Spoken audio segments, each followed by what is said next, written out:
இது Swiss news 7 செய்திகள். Cholesterol நண்பனா பகைவனா? நீரின்றி அமையாதது உலகு என்பதைப் போல கொழுப்பு சத்தின்றி எந்த உடலும் இருக்க வாய்ப்பில்லை எனலாம்.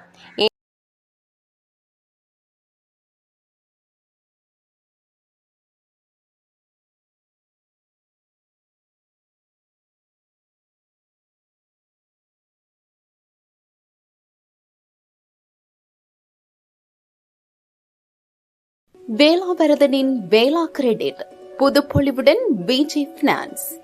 அவசர பண தேவையா? கவலை வேண்டாம், உதவிகரம் நீட்ட தயாராக இருக்கின்றார்கள் விஜய் பினான்ஸ். ஈழத்தமிழருக்கான குறைந்த வட்டிகள் நிறைந்த சேவை. சுவிஸில் உள்ள 8 வங்கிகளுடன் இணைந்து பணியாற்றும் ஒரே நிறுவனம் விஜய் பினான்ஸ் ஜூரிச். 5000 முதல் 2 லட்சம் பிராங்க் வரை கடன் வேண்டுமா? இன்றையுடன் நாடுங்கள். சுவிஸில் எங்கும் கண்டிராத குறைந்த வட்டிகள். தொடர்புகளுக்கு 044612861 07917384411.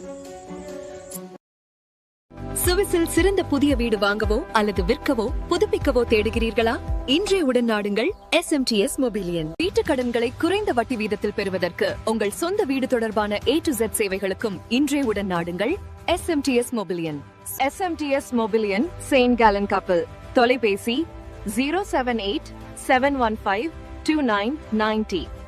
உடல் இயக்கத்திற்கான அடிப்படை தேவையாக கொழுப்பு மற்றும் அதன் வகைகளைச் சேர்ந்த கொலஸ்ட்ரால் விளங்குகிறது. மனித உடலுக்கு கொழுப்பு பல்வேறு நன்மைகளை செய்து நண்பனை போல இருந்து கொண்டு சில நேரங்களில் மிகவும் மோசமான எதிரியை போல செயல்பட்டு நமது அஜாக்கிரதையால் உயிருக்கு வேட்டு வைக்கும் வேலையை கச்சிதமாக செய்து முடித்து விடுகிறது. நன்மைகள்: உடலில் உள்ள நரம்பு மண்டலத்தை மூடி பாதுகாக்கும் சவ்வை உருவாக்கி கோடை காலங்களில் உடலிலிருந்து அதிக வியர்வை வெளியேற்றி உடலின் வெப்பம் குறைந்து விடாமல் உடல் வெப்பத்தை சீராக பராமரித்து தோல் முடியை ஆரோக்கியமாக இருக்கவும், வெளிப்புற அதிர்வுகளில் இருந்து உடல் உள்ளுறுப்புகளை பாதுகாத்து உடல் செல்களை நல்ல முறையில் இயக்கிடவும், ப்ரீ ரேடிக்கல் டேமேஜ் எனும் செல்களின் சேதாரத்தை தடுத்து மோசமான புற்றுநோய் போன்ற கொடிய நோய் பெறாமல் கவனித்துக் கொள்கிறது. நாள்தோறும் ஐம்புலங்கள் மூலமாக கிடைக்கும் தகவல்கள் அனைத்தும் உச்சி முதல் பாதம் வரை அமைய பெற்ற கொலஸ்ட்ரால் உதவியோடு நரம்புகளின் உணர்வுகளை கடத்துவது, ஞாபகங்களை சேமிப்பது, தேகம் மென்மையாக அமைவதற்கான திசுக்களை கட்டமைப்பதிலும் ஆண் பெண் புறப்பால் உறுப்புகளின் வளர்ச்சியை நெறிப்படுத்துவதற்கான ஈஸ்ட்ரோஜன், டெஸ்டோஸ்டெரோன், புரோஜெஸ்டெரோன் ஆகிய ஹார்மோன் உற்பத்தியாவதற்கும் சில குறிப்பிட்ட நோய்களிலிருந்து உடல் உறுப்புகளை பாதிக்காத வகையில் தடுத்து அந்நிய பொருள் ஏதேனும் இரத்த ஓட்டத்தில் கலந்து விடாமல் அப்பொருள் ஏதாவதொரு வழியில் உடலை விட்டு வெளியேறும் வரை கொழுப்பு திசு அப்பொருளை தன்னுடைய கட்டுப்பாட்டில் வைத்திருந்து உடலின் கடமை தவறாத காவலாளியாக தனது பணியை பொறுப்புடன் மேற்கொள்கிறது.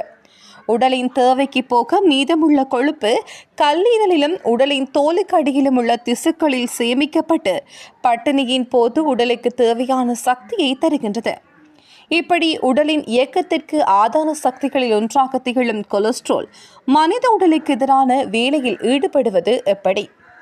பார்ப்பதற்கு வெண்மை நிறம் கொண்ட மெழுகு போன்ற தோற்றமுள்ள கொழுப்பு வகைகளைச் சேர்ந்த ஒரு பொருள்தான் கொலஸ்ட்ரால். நாம் உண்ணும் உணவின் மூலம் உடலுக்கு வந்து சேர்க்கின்ற கொலஸ்ட்ரால் இரத்தத்தில் நேரடியாக கலந்து கரையாது என்பதற்காக உடலுக்குள் வந்து சேர்க்கின்ற கொலஸ்ட்ராலுக்கு தகுந்தாற்போல கல்லீரலிலும் லிப்போப்ரோட்டீன் எனும் கொழுப்பு பிறத்தை உற்பத்தி செய்து உடலுக்குள் வந்து சேரும் கொலஸ்ட்ரால் மீது போர்வை போல் படிந்து உடலின் பல பாகங்களுக்கு நகர்த்தி செல்கின்றது. உணவின் மூலம் உடலுக்கு வந்து சேர்க்கின்ற மிக குறைந்த அடர்த்தி உள்ள கொழுப்பு புரதத்துடன் கல்லீரலிலிருந்து உற்பத்தியான லிப்போப்ரோட்டீன் சேர்ந்தால் மிக குறைந்த அடர்த்தி கொண்ட கொழுப்பு உருவாகும். அதிக அடர்த்தி கொண்ட கொழுப்பு புரதத்துடன் லிப்போப்ரோட்டீன் சேரும் போது அதிக அடர்த்தி கொண்ட கொழுப்பு எனப்படும் VLDL இரத்தத்தின் வளர்ச்சியை மாற்றத்திற்கு பயன்பட்ட பின் குறைந்த அடர்த்தி கொண்ட கொலஸ்ட்ராலை உற்பத்தி செய்கின்றது. இந்த LDL கொலஸ்ட்ரால் தான் மனித உடலுக்கு வில்லனாக திகழ்கிறது. விருந்து, பண்டிகை போன்ற நாட்களில் எண்ணெய், நெய்யில் பொரித்த வறுத்த உணவுகளை அதிகளவு உண்பதால் உடலுக்குள் அதிக வரும் கொலஸ்ட்ரால், கல்லீரல் மூலம் உற்பத்தியாகும் லிப்போபுரோட்டீன் எனும் கொழுப்பு புரதம் இவை இரண்டும் அதிகரிக்கும் போது இயற்கையாகவே எல்டிஎல் கொலஸ்ட்ரால் அளவு அதிகரித்து விடுகிறது. VLDL-ஐ விட HDL-இல் கொழுப்பு புரதம் சற்று அதிகமாகவே இருப்பதால் இரத்த பிளாஸ்மாவில் உள்ள புரதத்துடன் சேர்ந்து உடலின் பல்வேறு பாகங்களுக்கு இரத்த நாளத்தின் உட்புறச் சுவர்களில் அதிகப்படியான கொலஸ்ட்ராலை படியச் செய்து விடுகிறது. தொடர்ந்தும் இம்மாதிரி இரத்த நாளங்களில் படிந்து வருவதன் காரணமாக இரத்த நாளங்களின் உட்புறம் குறுகலாகவும் இரத்த நாளம் தடிமனாகவும் ஆகிவிடுகிறது. இதன் காரணமாக இதயத்திற்கு மற்ற அனைத்து உடல் உறுப்புகளுக்கும் இயல்பான வேகத்தில் இரத்தம் சென்றடைவதில்லை. பிராணவாயுவும் போதுமான அளவு உடல் உறுப்புகளுக்கு கிடைப்பதில் தடை ஏற்படுகிறது. மூளைக்கு செல்லும் இரத்த நாளத்தின் தடை ஏற்படும் போது பக்கவாதம் ஏற்படும். இருதயம், சிறுநீரகம், நுரையீரல் போன்ற உறுப்புகளுக்கும் பிற ஏனைய உறுப்புகளின் இரத்த நாளம் பாதிக்கப்படும் போது சம்பந்தப்பட்ட உறுப்புகள் பாதித்து முகப்பரு, முதலில் ஆண்மை குறைபாடு, இரத்த கொதிப்பு, மனநிலை பாதிப்பு வரை ஏற்படும். LDL கொலஸ்ட்ராலின் சதி செயலை முறியடிக்கும் பணியை HDL கொலஸ்ட்ரால் கூடுமானவரை மேற்கொண்டு நண்பனாக செயல்படுகிறது.